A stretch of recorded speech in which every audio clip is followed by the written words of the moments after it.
الشيطان الرجيم بسم الله الرحمن الرحيم بسم الله الرحمن الرحيم لا إله إلا الله Muhammadur Rasulullah sallallahu alaihi wasallam. I greet you, my brothers and sisters, with the noble and universal greeting of peace, the greeting that has been used by the prophets and messengers of our universal creator, Almighty Allah. Assalamu alaikum wa rahmatullahi wa barakatuh.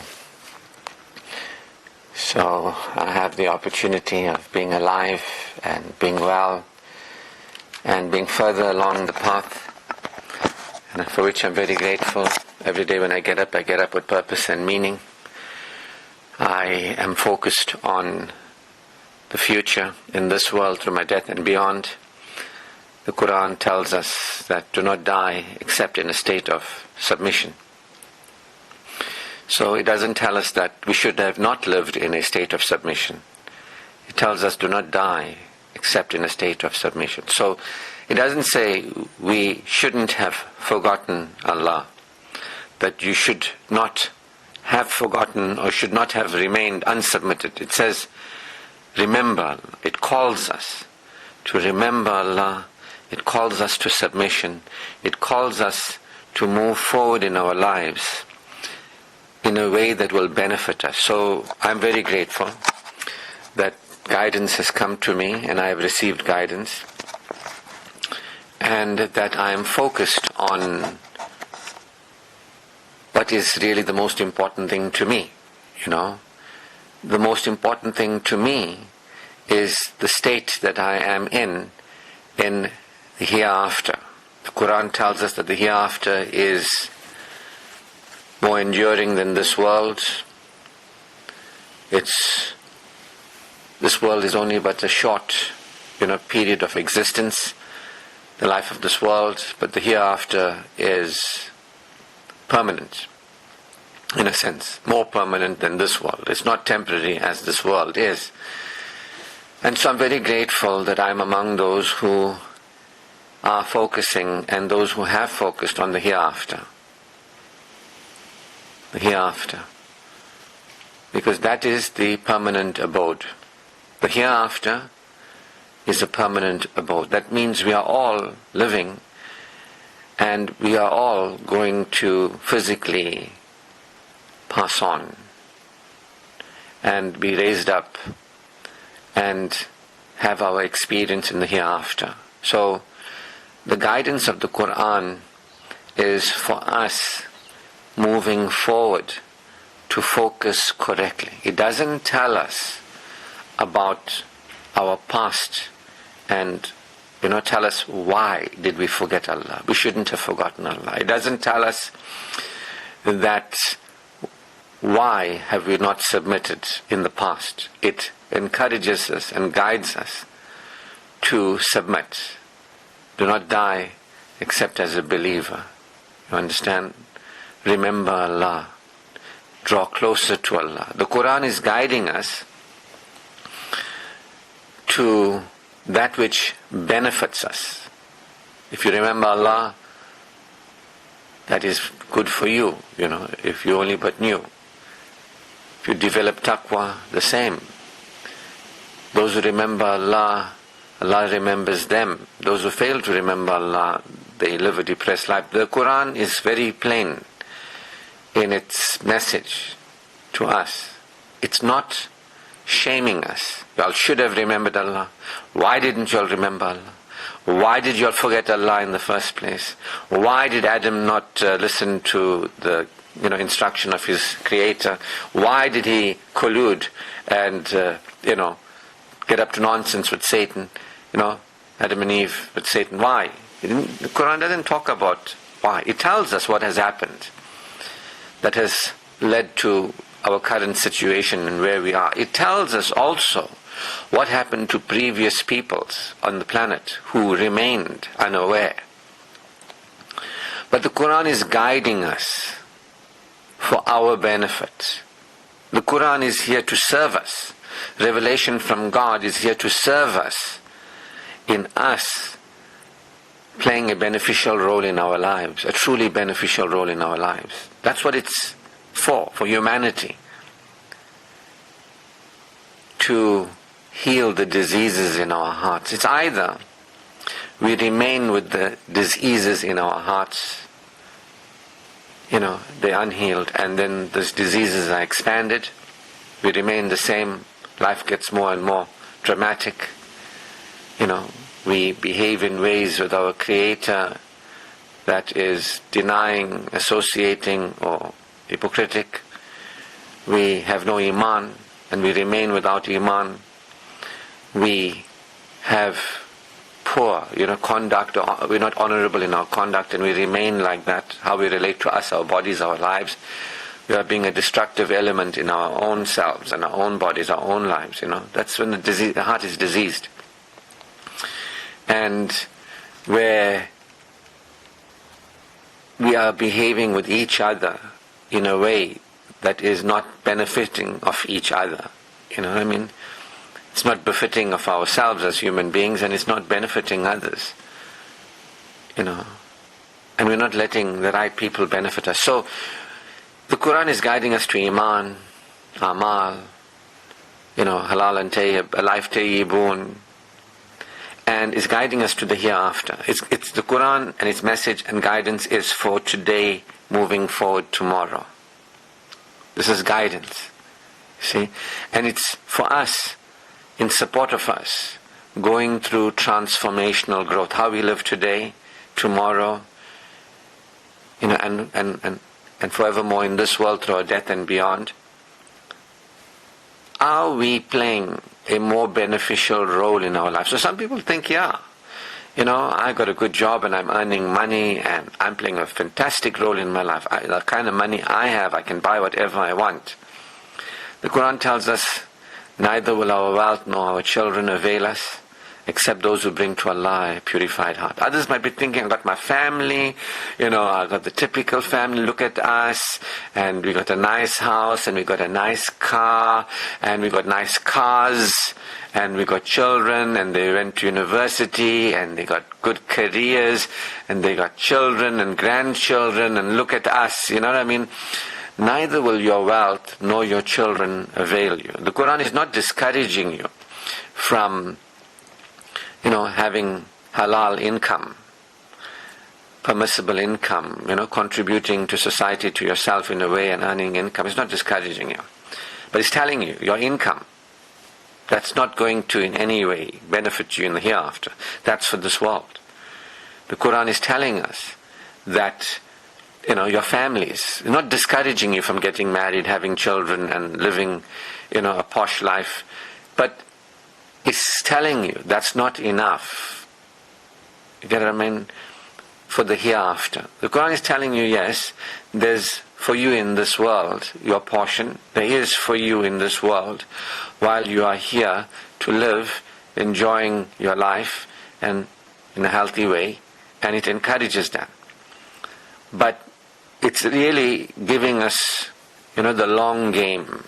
It's telling us what this world was created for, what's happening in this world, what can be our priority if we choose for it to be our priority, what it means to be a winner, what it means to be a loser. The Quran is telling us all those things, and how somebody can go from a loser, instead of remaining as a loser, we're all losers, and if guidance comes to us and we receive the guidance, we will no longer act in a way that is destructive, defeating of ourselves, destructive to our lives, damaging to our afterlives. You see, human beings, after having forgotten God, living unsubmitted, living ignorantly, superstitiously, arrogantly, entitled, dismissing and denying, devaluing the gifts of God, living, believing in ourselves as actually existing, making this world special, thinking that it's only about this world, having ego desires.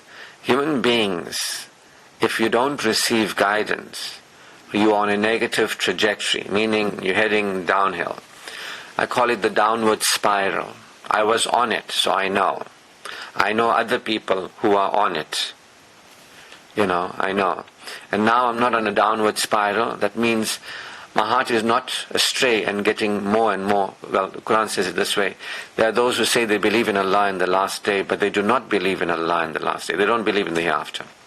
They live for this world. They're more focused on this world. If I ask somebody, What's the most important thing to you? The first answer a non-believer will tell you, I want to be fit, I want to be strong, I want more money, I want somebody to love me, I want children, I want healthy children, they'll always answer for this world. And that's how you know you're a non-believer. You understand? Because if you ask somebody who's a believer, what do you want? They'll say, I want to receive Allah's good in this world and the world beyond. I want to be among the outstanding human beings. I want to be among the most empowered, adults. I want to be a receptive human being in this world and the world beyond. I want to have faith in my heart. I want to demonstrate amal, and I want to have in this life a life-day boon and a blissful return. I want the best for me in this world through my death and beyond. The beyond is either the main thing or is included in the focus. The believer to whom guidance has come is aware that how we live going forward matters. Because there is death approaching us, each one of us. When you live as a non-believer, you're not interested in your death. You're not interested in your hereafter. You think you're going to live forever. That is one of the signs that somebody has not submitted, because they're not aware and they are living in a state of, let's say, distraction. The Quran says that the people of the world are often distracted by this world. You get You get distracted. You forget that, hey, there's a death coming, and what's going to be the state and quality of my death? And what about the hereafter? You're like, I don't know, what? Death? Oh, that thing that happens to other people when they stop breathing, or they stop and they put them in the ground. Death? Oh, I don't know about that. I always say every day, I desire death that is pleasing, pleasant, pleasurable death. God closer to me closer to God at the time of my death, me smiling at the time. At the time of my death, I'm looking back and I'm saying, I heeded the guidance. I lived in a way that prepared for this moment of death, and I've prepared for the hereafter. You see, that's what the Quran guides us to. Those who receive the guidance of the Quran, this is how they think, this is how they feel. They know it's not about how we lived in the past and how we're living today. They know the Quran is guidance, a reminder for people that there is death, there is a hereafter, and we are to actually prepare for it. What does it mean to prepare for it? Does it mean you become this modified Hindu who does more and more prayers? You're living your life doing more and more prayers. What more prayers can I do? I'll do more prayers, do more. No. It's Iman, like you become God aware. You become security conscious. You become security oriented. You become God focused. Iman. You know what I mean? There are many people who do prayers, but they have no clue about their Creator, and they don't have a relationship with their Creator. So anyway, I was sharing with you the verse of the Quran. It says, among them there are those who say they believe in Allah in the last day, but they do not believe in Allah in the last day. They lie to Allah thinking they lie to themselves. They only lie to themselves. They don't lie to anybody else. In their hearts is a disease, and that disease is expanded. They are astray. They are astray, and they are left to stray. The worst thing that can ever happen is if you are astray and you are left to stray. Now, shukr to Allah, I was astray, and there was a period of my life when I was left to stray and I was in a downward spiral. You get what I mean? But shukr to Allah, I've been sharing with you in the last few weeks about my journey into Iman, into Amal, into a life tayyibun, into a wonderful death and a beautiful hereafter. I'm sharing to you my story in these lectures. You can go back and listen to them. They're on YouTube, Spotify, And so, here is the thing, you see. If you remain the same, and some will say, but what if I do more prayers? Then you're like a mushrik. If you don't submit, if you don't receive guidance, if you don't draw closer to Allah, if you don't remember Allah, people say, but I'm doing more prayers. Are you becoming God aware? Are you expanding in your level of awareness? People can fill your mind with ideas, and that mind that is unaware can be filled with ideas. It's a schooling. You see, you can get schooled. People get schooled in religion. Tell me what to do, I'll do it. Tell me what to believe. Tell me which guru to follow. Tell me which pandit to listen to. we were listening to the right Pandit. This is India, in South Africa.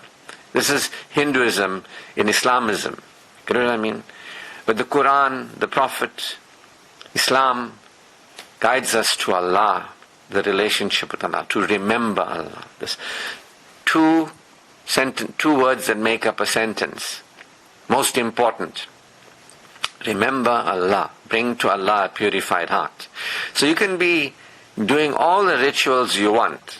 You could be fooling yourself, thinking you fool Allah, but you're only fooling yourself. In your heart is that disease. And that disease remains, and it's expanded. And, you are astray and you're left to stray. But you might be doing more prayers. You get what I mean? There are people. I used to be fanatical many years ago, decades ago. What prayers? I was doing my prayers, you know what I mean? But there was no Allah awareness. The heart was diseased. So how do you know that the heart is diseased? Well, in the remembrance of Allah, the heart experiences assurance. So when I remember Allah, my heart experiences assurance. I feel a tranquility, a peace. Allah puts tranquility into the hearts of the believer as He increases them in faith. You understand? I feel that. If you remember Allah, Allah remembers you. I feel that. If you take one step towards Allah, Allah takes 10 steps towards you. I feel closer to Allah. The closeness is not in time and space. The closeness is in awareness. Allah is sufficient for me. I feel it. Allah is enough for me. I feel it. Allah is adequate for me. I feel it. Allah has created me complete, has created the world complete. I feel it. I am more aware of Allah than I've ever been. I am among those who are God aware to some degree or another, more than I've ever been. Let's put it to you that way. Get what I mean? But how did it happen? How did it happen? What about my conduct? I'm more honorable than I've ever been. As a human being, I'm more respectful, not only of Allah, uniquely worthy of worship Allah. I have a relationship with Allah before I have a relationship with me and anybody else. I know Allah is actual. I know I'm not as real as I think I am. I know I'm not as independent as I think I am. I know that it is because of Allah I am and I continue to be. I'm humble before Allah. I know what it is to be humble. Allah has guided me to humble myself before Him. Not before the Guru and not before the Pandit. Allah has guided me to recognize not me, not the Guru, not the Pandit is all-knowing. Only He is all-knowing. Allah has guided me to turn to Him, not the Guru and the Pandit and not to myself, nor any human being. Allah has guided me to recognize the difference between Him and His creation. That there is no comparison. Allah alone actually is the real. We, the creation, are apparent. Allah has guided me to release significance, exaggerated importance that I've placed on me in the world. The world is temporary. Allah is permanent. My life in this world is temporary. Allah is permanent. The will of Allah is always done. Get what I mean? So I have been guided to become aware that I'm unaware. The Quran points out to me that there is for me to remember Allah. I'm unaware of Allah. There is for me to remember Allah. And when I remember Allah, my heart will experience assurance. You get what I mean? A lot of people think they remember Allah, but their hearts are not experiencing assurance. They don't remember. And another thing is when you're grateful to Allah, Allah gives you more. And a lot of people say, but why am I not getting more? Well, the answer is you're not really grateful to Allah. So people think they are Allah aware, and they really think they're appreciative. But they're not, because if you were remembering Allah, you would experience assurance in your heart. Those who remember Allah abundantly, theirs is a prosperous life. They are the ones to achieve felicity. They are the ones to achieve happiness, prosperity. Come to worship, come to worship, come to success, come to success. If you're going to worship but you're not succeeding in this world and for your after, you're not really worshipping. You get what I mean? There are a lot of people that think they believe in Allah in the last day, but they don't. I feel sorry for those sad a lot of people, because they really in their mind are misled. They're self-deceiving. It doesn't strike them. They can't believe that with all their religiosity, with all their let's pretend and let's do this and let's do that, they can't believe that they are not really having Iman in their heart. Because they think Iman is about following the Guru and the Pandit and doing the prayers. Iman is about remembering Allah, bringing to Allah a purified heart, having a relationship with Allah before you have a relationship with yourself or any human being. It's about submission. It's about humility. It's about the awareness of the power of Allah. The Quran says, heavens and earth were created that human beings become aware of the power of Allah. Qadr. The Quran says human beings were given by Allah that we may be grateful. Unconditionally given. You get what I mean? People are, this thing of becoming aware of the power of Allah, that's not doing prayers. Right? This thing called being grateful to Allah, that's not doing prayers. You understand? Allah has this thing being humble, that we are to walk the earth with humility. It's not doing prayers, because prayers, people can do prayers. They can't recognize. They don't recognize Tawheed. They don't understand Tawheed. They're still in plurality. They still think they exist. The world is real, and so on and so forth. So this is what I'm saying to you. That people can't believe it. I'm doing all these prayers, but can it be that I'm not remembering Allah? Can it be that I'm not aware of Allah? Can it be that I'm prostrating but I'm not drawing closer? Can it be that I'm not becoming aware of the power of Allah? Can it be that I'm not recognizing the privileging nature of Allah? Can it be that I'm not grateful? Can it be that I'm not humble? Can it be that I am not patient? See? Yes. Can it be that I'm not being in demonstration of Allah's qualities? Loving, patient, supportive, merciful. Yes. So that's how you know when you have a diseased heart and you astray and you are left to stray. And you'll be like, but I've been doing all the prayers and all that. That's right, because you're more interested in the Guru and what the Guru is telling you. You're not interested in Allah and what Allah is telling you. That's why you're astray and you're left to stray. Those who have no faith, their prayers are nothing but vain prayers, the Quran tells us. These people say, but I make dua every day. Yes, could it be that your prayers are nothing but vain prayers? So, this is what we're talking about here. That when guidance came to me, I registered that I recognized guidance and I recognized I required guidance. And I was prepared to see, I was ripe and ready for the guidance. Let me put it to you that way. A lot of people are not ripe and ready for the guidance. I was so in horror of life and anxiety, and I was on all kinds of substances that were showing me I'm spiritually ill. I wasn't a bad person. I was spiritually ill. I was out of control. I didn't know where to turn, what to do. That's normal for somebody who is unaware of Allah. You understand? In the remembrance of Allah, hearts experience security. So I was insecure because I wasn't remembering Allah. I didn't know my heart was diseased. You get what I mean? So you can see yourself and other people if you want to. See the disease in your heart, the insecurity. Because a believer is one who is secure. You know, they asked the Prophet Muhammad ﷺ, tell us more about a believer. And he said, one who everybody is safe from. A secure person is one who everybody is safe from. I'm not here attacking anybody. I'm just telling you things as I see it. I don't need to attack anybody. I don't need to put myself on a pedestal. I don't need to put anybody on a pit. Guidance has come to me. Allah has told me. What other people do has got nothing to do with me. How other people live has got nothing. The Quran says, let those who choose to believe, believe. Let those who choose to disbelieve, let them disbelieve. The Prophet was told that he's only a messenger, he's not a manager. He was not here to control anybody. The Quran has said that I am to bring to Allah my purified heart. The Quran is guiding me to my state of my death and hereafter. How I'm going to live from today going forward is going to impact my life in this world through my death, and is going to impact my hereafter.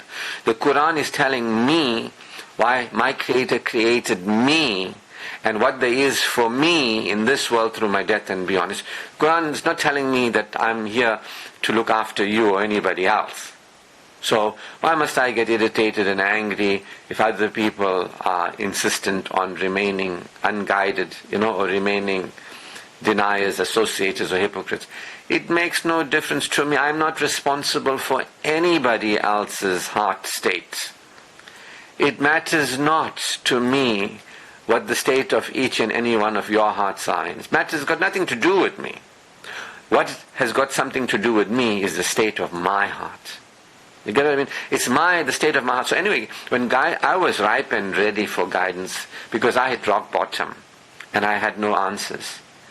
And when the guidance came, I recognized its value. There are people who are desperate. Desperate. I was desperate. But now I wasn't desperate for the life of this world to change. I was desperate for a change. This is a very big difference. You understand? You can be desperate for the life of this world to change. Look at how I am, why I am. I shouldn't be like this. I should be different. Oh, look at my life. Why is my life? Look at how I behave with me, my body, my life. Look at how I behave with other people. At least if you are disappointed in yourself, it's a good start. Rather than people behaving badly with Allah and badly with themselves, their bodies, their lives, badly with other people, and have other people behave badly with them, and they are championing it. They're like, we're doing something wonderful here. At least if you can see that there is an issue here in you. I could see my behavior. I could see I didn't have a relationship with Allah. I could see all those things. You know what I mean? And so I was ripe and ready. And I knew there was value in guidance. Because when people go to Allah and they say like, oh, look at me, change me. You know what I mean? Oh, Allah, change my life. Oh, change my children. This situation is so bad. I want to tell you something. There's nothing as bad as you going to hell. You understand? There's nothing so bad as you going to hell. The Quran is kind.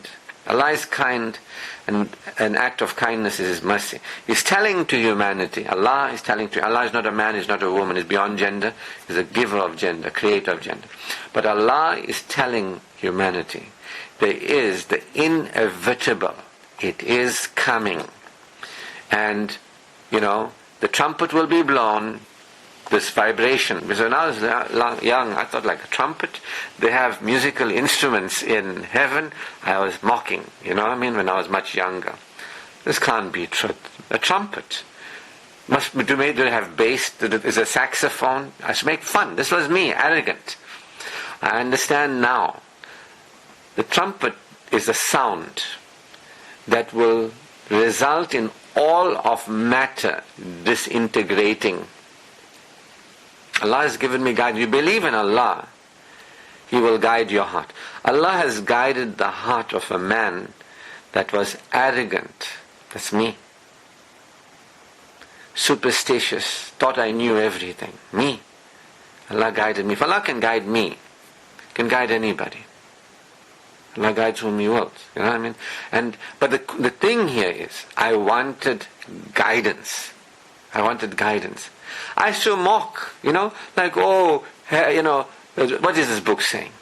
I was very intelligent. I thought I was very intelligent. So, why does it talk about you'll be in gardens, and, if you're in heaven, you're in gardens, and if you're in hell, it's ablaze and fire. I didn't know it was therapy. It was using aversion therapy. Allah's beautiful Quran, if you really read it and understand it, when you read it, it's speaking to your subconscious mind. It's speaking to you to reprogram you. If you only but understood the Quran and how it is written. People read it from their intellectual mind. They don't read it for guidance. They don't open the heart. The Quran says, before you read the Quran, say, A'udhu billahi minash shaitanir rajim. It doesn't say, I know the pundits and the gurus, they say, no, you can't read the Quran because you don't know what it means. Just read it in a language you don't understand. Don't try to understand the Quran. That's what the pundits and gurus told me. So I said, I'm going to read it. You know what I mean? And I read it, I was like, this is strange stuff here. I read it with arrogance. Until I read that you must humble yourself when you read the Quran. Read the Quran for guidance, not from analysis. Is this the book of God? That's how I was reading it.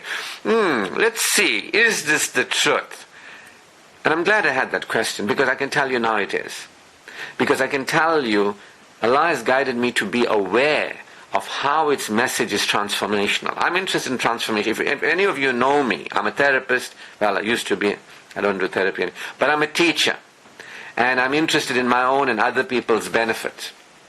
So I'm an academic. You get what I mean? I'm a think.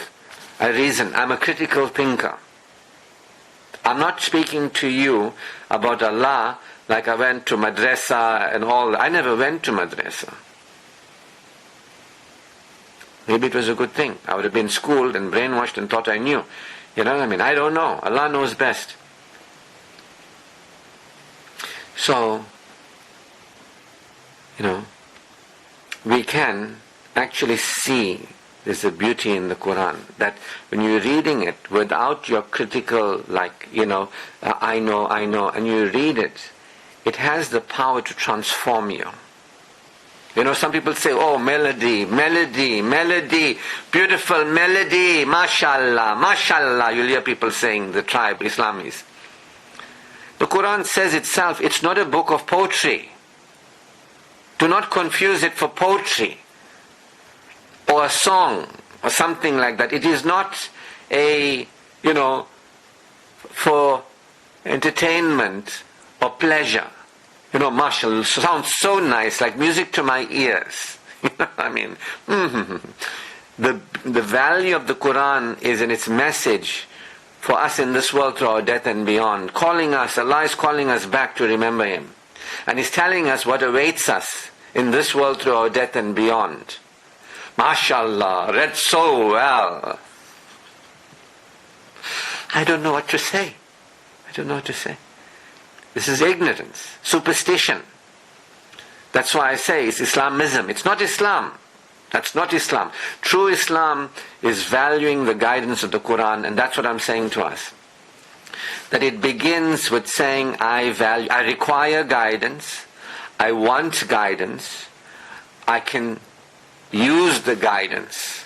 You see? So a lot of people, I was saying to you, they are like, oh, I got this problem, look at how I am, look at how my life is, look at how my wife is, look at how my children are. They're more focused on this world, save us, change this, change that. They're desperate for a change. I don't know why I take drugs, I don't know why I do this, I don't know why I beat up my wife. Stop me, God, from being the way I am. Stop my life from being the way it is. Start me from being another way. Start my partner from being another way, to be another way. This is how people who have no, they worship Satan. They have no awareness. This is how they pray. Because they haven't understood that the worst thing ever is not you don't have money. Or the best thing ever is not that you have money, or have health, or don't have health. You get what I mean? Or that your children listen to you, or they don't. That's not the worst thing ever. Or it's not the best thing ever that for this world the worst thing ever is you die without being guided. You die without being one who submitted. And you are raised up as a non-believer, disbeliever. Worst thing ever. You get what I mean? So I don't blame most of you who are listening to this recording for listening to this. Because every time when I used to speak in the mosques, I don't speak in the mosques. When I used to speak in the mosque, people will say to me, we've never heard this before. I say, how come? I'm talking what the Quran is saying. How come? Who have you been listening to you? What have they been telling you is the question. Why did they tell you what they told you? Why are they telling you what they're telling you? Because the gurus follow their gurus, the pundits follow their pundits. There's a system of, priesthood in Islamism. In Islam, there is no system of priesthood. In Islam, if somebody heard me speaking and they heard a priest speaking, but whoever spoke the truth would be given respect. You get what I mean? In true Islam, whoever's championing the Quran, whoever's championing truth, whoever is truly standing for the remembrance of Allah, you understand? That person. But here you will see people, you don't have a beard. We can't listen to you. Since when not having a beard is haram? So this is what the people do. I got my beard, now I'm going to heaven. I'm like the Prophet because I've got a beard. There's many people who have beards. Before the Prophet, during the Prophet, and after the Prophet. That's got nothing to do with your relationship with Allah. It's got to do with how you carry yourself in the world. But it doesn't even have anything to do with your behavior, is what I'm trying to say to you. The Prophet's whole thing was akhlaq. Yes, is the way he carried himself in terms of grooming. He was clean. Used the miswak. Washed. But you'll have somebody just got a beard, but no cleanliness. No humility. Get what I mean? No cleanliness of being. No honesty. The heart is so distorted, sickening to be around them. I'm not judging, I'm just telling you that there's no peace anywhere close to them in their being. They are so miserable and hateful and judgmental.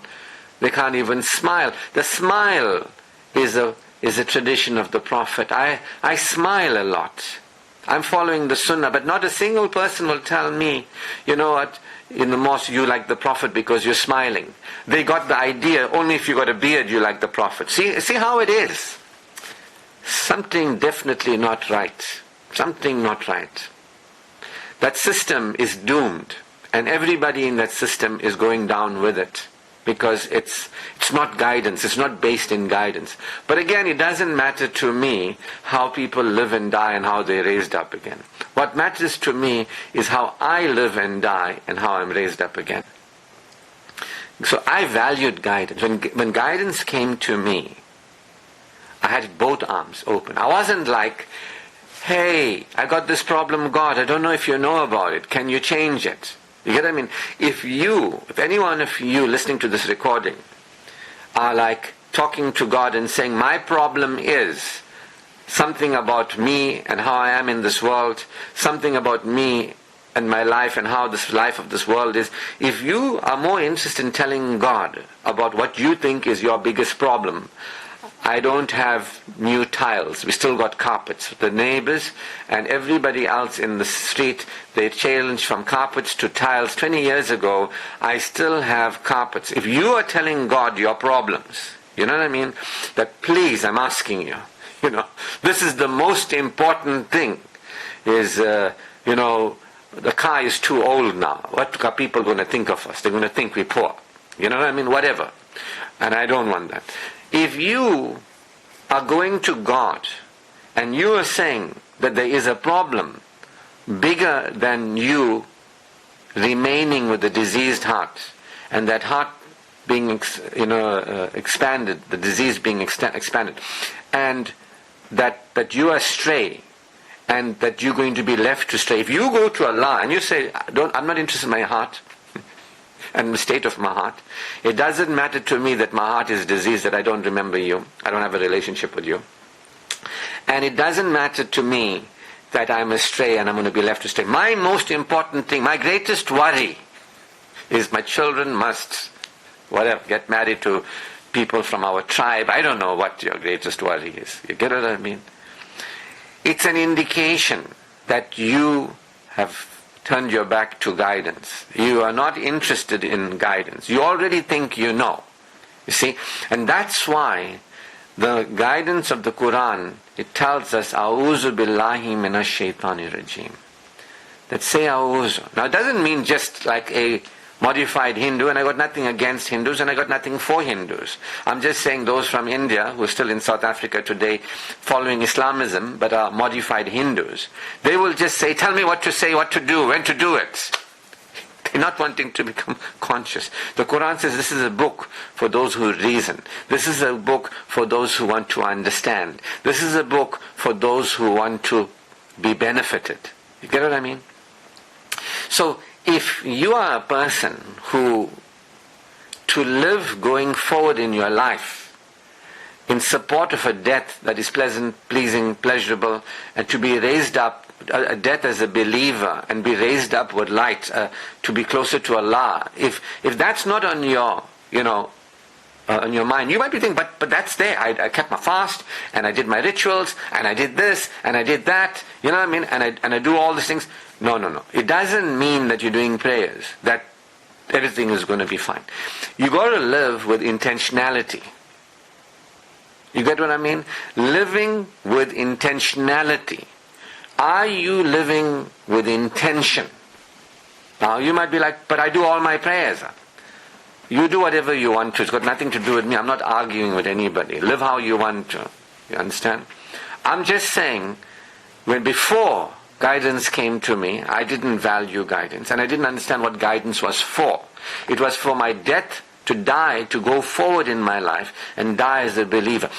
After my death, we will be questioned. After our death, we will be questioned how we lived before we died. But for now, Allah is telling us, look forward and how you are going forward. It doesn't say, why weren't you not a believer before? Why did you forget Allah? Why didn't you remember Allah all these years? Allah is truly the compassionate and the wise, and He's guiding us. You see, He's guiding us. Allah wants for us to remember the truth and live as the honorable beings we were created. Allah wants His good for us to be received by us. Allah's guidance for us is not punishment. If Allah wanted to punish us, He wouldn't have given us guidance. You understand? You don't make life difficult for human beings by giving them guidance.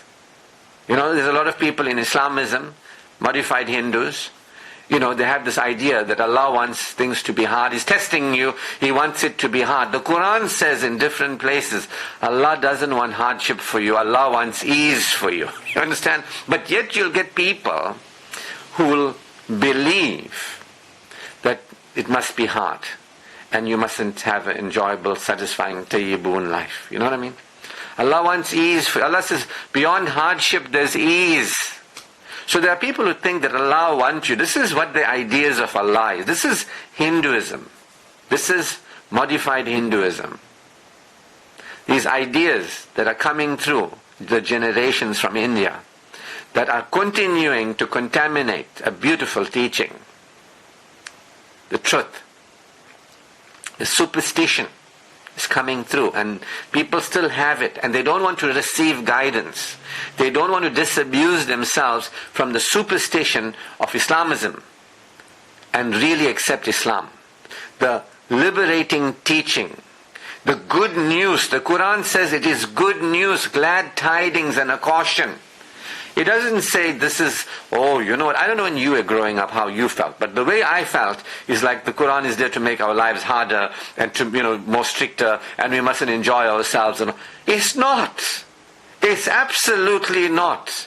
The Quran is there for us to live at a higher level of feeling, from a higher perspective, from a higher perception. The Quran is there to guide us beyond superstition, ignorance, arrogance.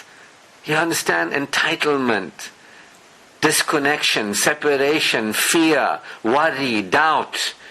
The Quran is here to strengthen us in our spirit, in our being, to feel good. I always say this, and I'll say it over and over. There's always a reason to feel good. There's always a reason, because there's Allah who is kind and has given us guidance. The question is not who forgot Allah. The question is, who is going to live forward not remembering Allah? Who is going to live dying without submitted? And Allah is telling us that it is an option, but He's also telling us what's going to happen. Great regret. There's no going back after you die. The people after you, there's life after death. And people will say, send us back. And Allah will say, no, we're not sending you back. You would have changed anyway. You never received guidance the first time. Say, but now we know. Say, well, you didn't believe. You didn't accept the truth. For those who reason, the lowliest of people, the Quran tells us, are those who will not reason. You see, I'm not a blind follower. You know that. I'm not a blind worshipper. I'm a reasoning human being. If you believe in Allah, He will guide your heart. But He can't guide your heart if you're not interested in purifying your heart. You get what I mean? If you live superstitiously, ignorantly, arrogantly, but you think you know everything, and guidance is in front of you, but you can't receive it, it's over for you. You're finished. But if you begin to humble yourself and say, I require guidance.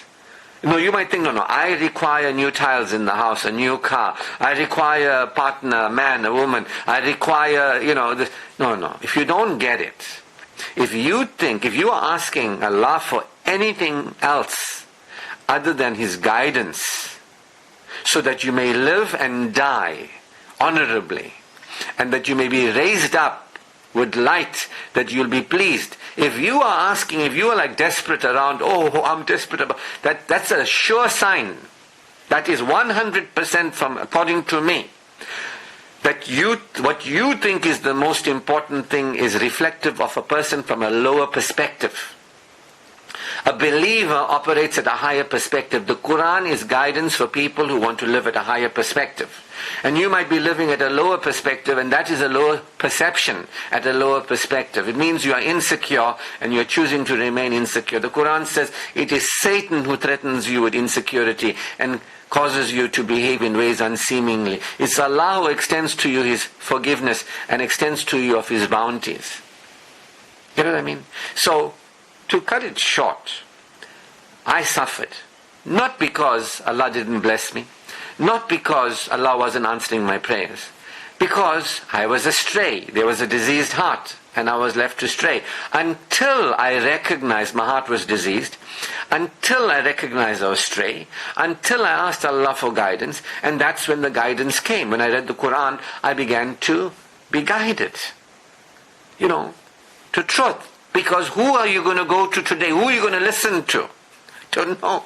There was nobody I could turn to say, teach me. Because they were all gurus following their gurus and the pandits following their pandits. I turned to Allah. Bad times we live in.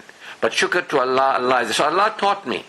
The first thing you do is A'udhu Billahi Minash Shaitan. This is why my classes, my branding for my classes, if you want to call it, it's called the Believer's Refuge. Almighty Allah, the Believer's Refuge. Not, the Pandit and the Guru, the very famous and the very followed Pandit and Guru is my refuge. No, not my mind. Allah is my refuge. I turn to Allah. You see? So the first thing in any situation I do, that I've been guided to do, is to claim refuge with Allah. To focus on Allah and His guidance, the truth. That's the first thing I do.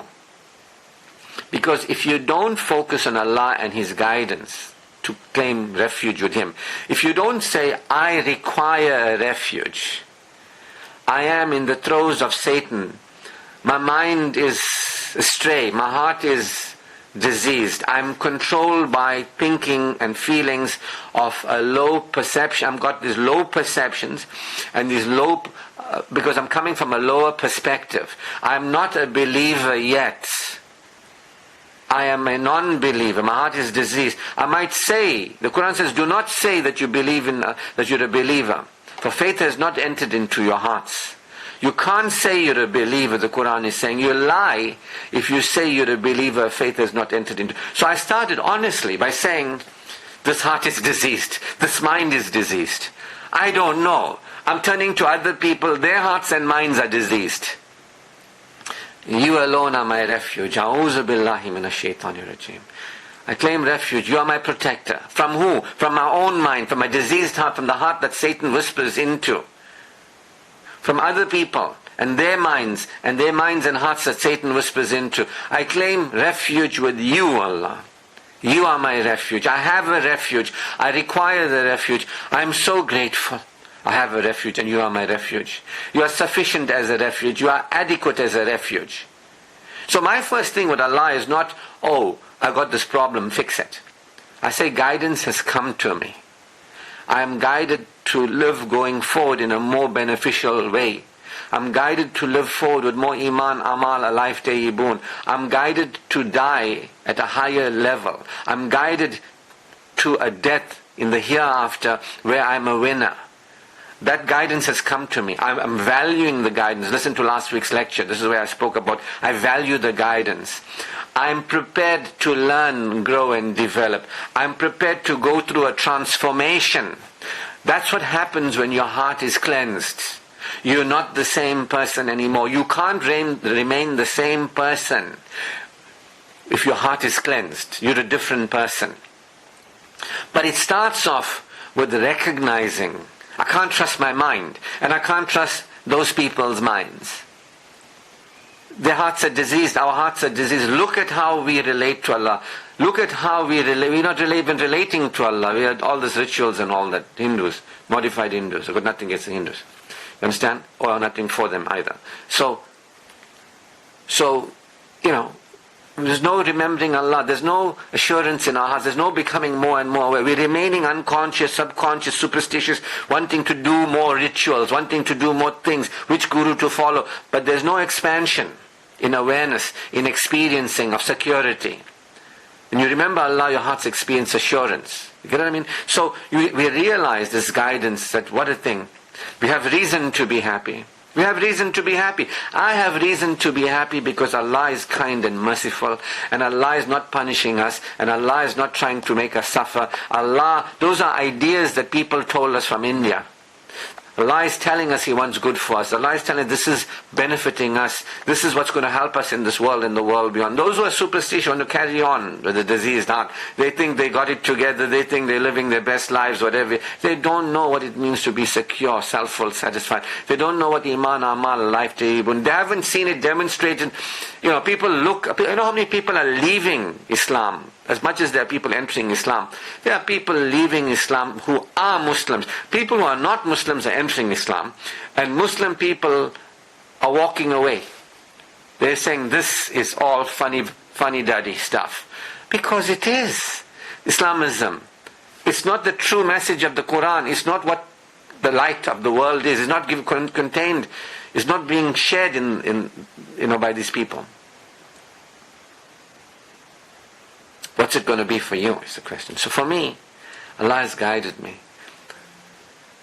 I must first claim that refuge. I must be happy that there's guidance. I'm no longer on a downward spiral. And be happy that Allah is compassionate and merciful. That while I am as I am, Allah is aware of me. And still, I was an arrogant man, I told you. If you only know how I was at Allah, you'll never believe it. I used to swear vulgarly Allah. I'm telling you, you won't believe it. But Allah guided me, even a man like me who was angry with Allah. He guided me. I thought Allah was doing all these things to me until I submitted. And then He showed me. It came from me, not from Him. I was the one causing problems in me. I couldn't see it. When you worship Satan, you can't see truth. So I'm grateful. I have reason to be happy that Allah, even though I'm in error and my heart is diseased, He is merciful and compassionate. He allows me to be the way I am. I don't have to feel ashamed about being the way I am. If I want to feel ashamed about something, I must feel ashamed about remaining the way I am, or wanting to remain the way I am, or not wanting to live receiving that guidance. There's nothing for me to be ashamed about for how I've lived and how I live now. If there's something I want to be ashamed about, is that I don't choose to receive the guidance, and I don't save myself in this world through my death and beyond. I don't see the error of my ways and I don't correct. I don't prepare to apply myself. That's something. If you want to feel ashamed of something, feel ashamed about that. I'm just saying. You don't have to feel ashamed about anything. You can feel ashamed about everything. I don't give a damn. I'm just saying that even though I saw my behaviors were in error, I didn't feel ashamed. Allah's compassion was there. I let the compassion reach me. I allowed myself to be the way I was, diseased heart and all, astray and all. And I said, I'm prepared to move beyond this. Guide me. I claim refuge with you from Satan the accursed. And Allah never failed me. Because from the A'udhu, I could go to Bismillah. If you don't do the A'udhu, you can't get to recognize Allah as the compassionate, the merciful. You will be with Bismi Dunya. You get what I mean? Shukr to Allah has guided me. So that's this week's teaching.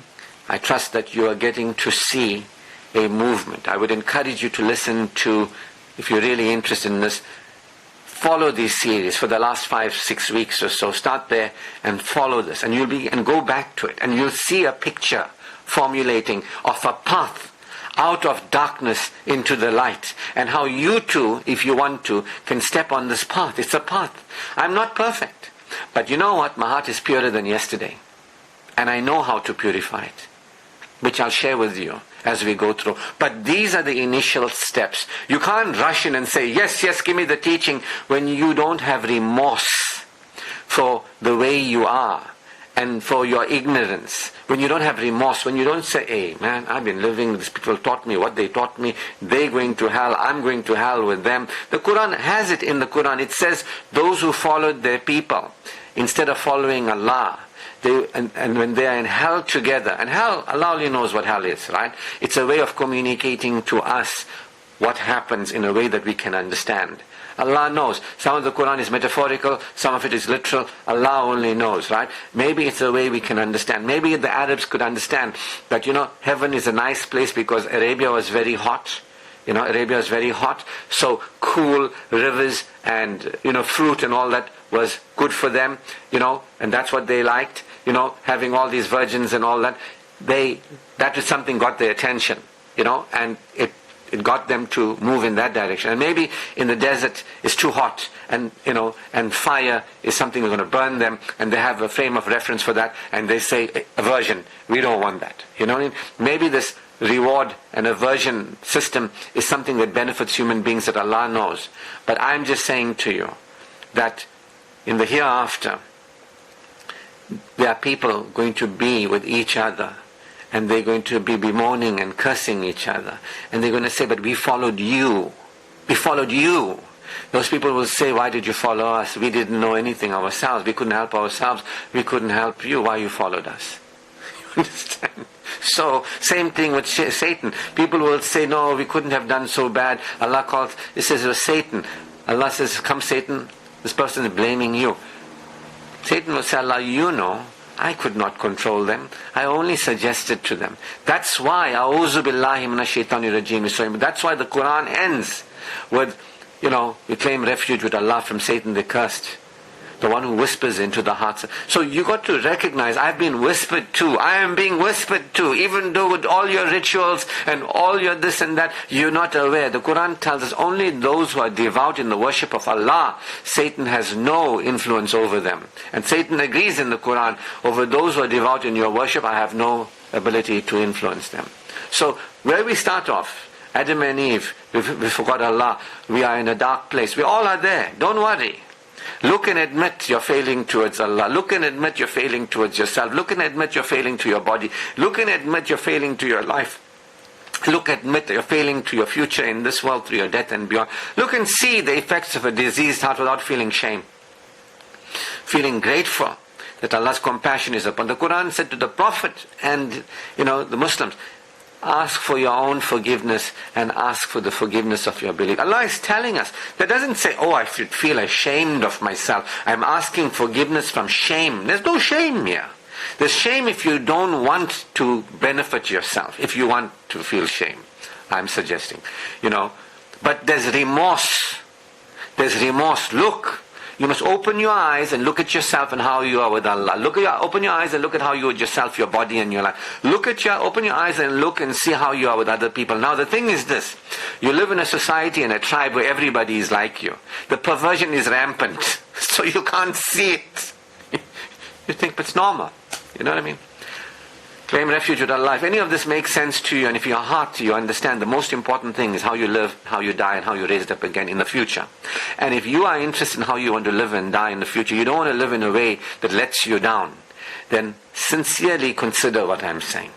But if you don't mind, you were a Satan worshipper, you're in low vibes, low perspective, low perception all these years, you're going to continue in low vibes, low perception, you're going to have a low death experience, you're going to be raised up with those people in the low vibes, then don't worry about anything that I'm saying. Don't concern yourself. You're on your path that you're on and you're going to continue. But if you say, I don't want to be the fool that miss out on guidance and the opportunity to really do what's really beneficial for me. If you're really a smart person, you understand? Then consider what I'm saying. Then look and see for the evidence of your diseased heart. Look and see the evidence of the diseased heart. And then have remorse.